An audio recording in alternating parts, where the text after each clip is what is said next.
What's up mga ka-angel? Ito yung Nissan Sampaloc P11 na naputulan ng camshaft ano. So ito yung tamang prosesong timing mark. Ito sa ibaba yung konya, diretso diyan para hindi kayo maputulan timing belt no. Din itong sa gilid yung fuel pump, yan may timing din yan. So yan ang procedure.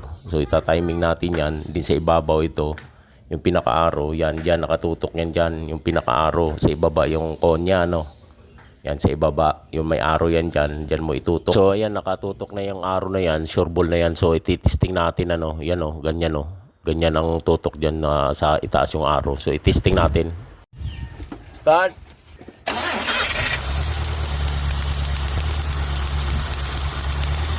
At ito na nga mga ka-engine, dahil na pa-start na natin siya, lumalagatik pa yung balbula, ipapalapat lang natin ano, i-warm up muna natin para mag-setting tayo ng balbula, adjust tayo dahil kaka-top over lang nito. Tara, let's go!